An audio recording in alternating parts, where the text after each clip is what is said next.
Hello, myself Dr. Hitendra Singh Patil, consultant obstetrics and gynecology, Mom Story Hospital, Hadapsar.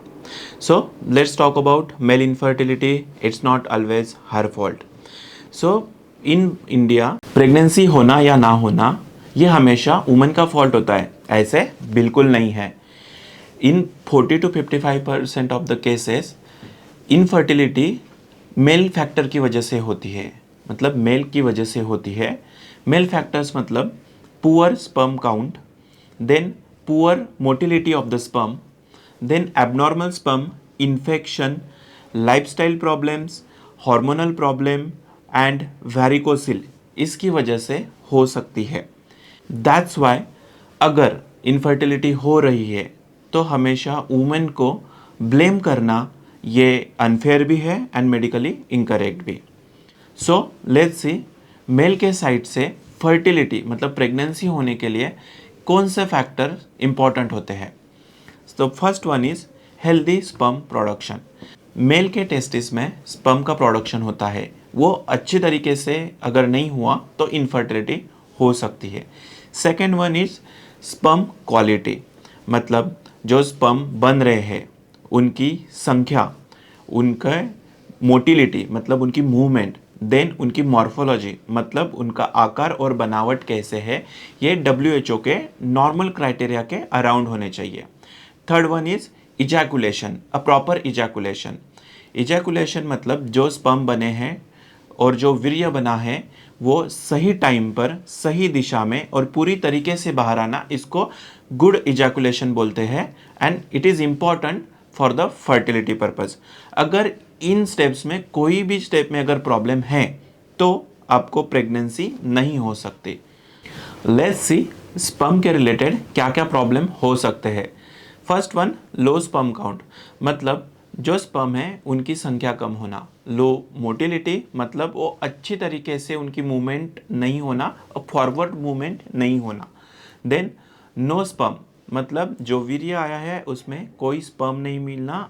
And the fourth one is abnormal morphology, मतलब जो sperm बने हैं उनकी आकार बनावट normal नहीं होना.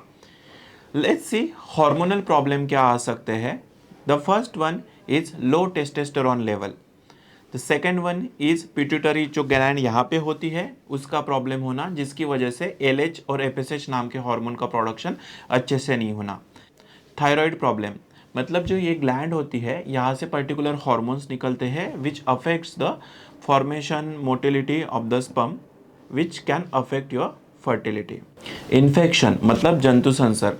Infection like mumps, then tuberculosis, any sexually transmitted infection या फिर infection of a prostate gland और टेस्टिस ग्लैंड, इनकी वजह से आपके स्पर्म प्रोडक्शन में प्रॉब्लम आता है एंड इनफर्टिलिटी हो जाती है. Then coming to the lifestyle problem, जैसे ओबेस होना, देन अल्कोहल कंजम्पशन, स्मोकिंग या फिर हाई टेम्परेचर जॉब होना, स्ट्रेस होना, देन जो आप बात करते हो very hot water bath, pesticides के अराउंड काम करना या फिर रेडिएशंस के अराउंड काम करना, इस वजह से स्पर्म प्रोडक्शन काफ़ी प्रॉब्लमेटिक हो जाता है एंड बहुत लो स्पर्म काउंट या फिर एबनॉर्मल स्पर्म हो सकते हैं. मेडिकल प्रॉब्लम जैसे डायबिटीज़ होना, हाइपरटेंशन मतलब BP बहुत ज़्यादा बढ़ना, then liver disease, kidney disease या फिर आपका कोई कैंसर ट्रीटमेंट चल रहा है, इसकी वजह से स्पर्म प्रोडक्शन में काफ़ी प्रॉब्लम आते हैं and this is one of the reason for male infertility. Then coming to the rare genetic causes जो आपको पता नहीं होते हैं and we have to, a doctor have to find it, like Klinefelter syndrome, Y chromosome deletion, cystic fibrosis, and there are many different genetic syndromes which a doctor needs to find out for the reason of male infertility.